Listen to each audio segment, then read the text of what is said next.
राजकुमारी और पर्दे के पीछे की मुस्कान। एक बहुत दूर के राज्य में एक राजकुमारी थी। नाम था आन्या। महल के शाही दर्पणों में उसकी हर तस्वीर चमकती थी। हर कोई कहता था, राजकुमारी आन्या कितनी खुश रहती है। पर इस पर्दे के पीछे आन्या का दिल अक्सर अकेला महसूस करता था। उसकी मुस्कान सच्ची नहीं थी। उसे हमेशा परफेक्ट दिखने का भारी दबाव महसूस होता था। आन्या का एक गहरा राज था। आधी रात को जब पूरा महल सो जाता, वो चुपके से अपने कमरे के कोने में रखी पुरानी टूटी हुई पेंसिल उठाती और अपनी डायरी में कुछ बनाती। वो हमेशा एक अजनबी जंगली बगीचे का चित्र बनाती थी जिसे उसने कभी देखा नहीं था, पर उस जगह से उसे एक अजीब खिंचाव महसूस होता था।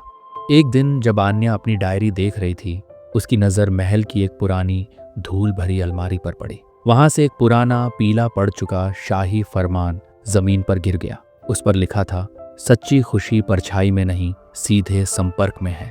और नीचे एक छोटा सा नक्शा बना था जो महल के ही एक भूले हुए हिस्से की ओर इशारा कर रहा था। आन्या का दिल जोरों से धड़कने लगा।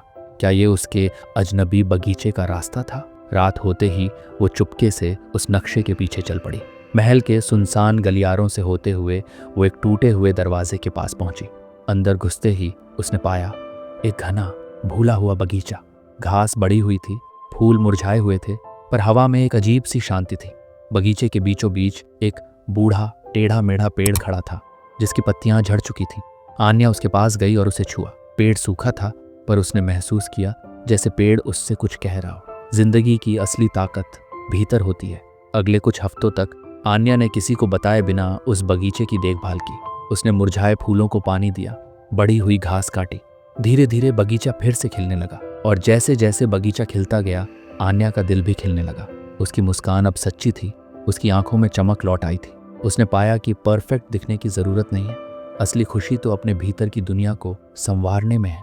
एक दिन राजा और रानी ने देखा कि आन्या की चमक वापस आ गई है। उन्होंने उससे पूछा, तुम इतनी खुश क्यों हो? आन्या ने उन्हें उस भूले हुए बगीचे की कहानी सुनाई और कैसे उसने वहां खुद को पाया। ये कहानी हमें सिखाती है कि अक्सर हम परफेक्ट दिखने के दिखावे में आकर कैसे खुद को खो बैठते हैं। हमारी असली खुशी और शांति हमारे भीतर की दुनिया में बसी सच में छुपी होती है, न कि बाहरी दिखावे में।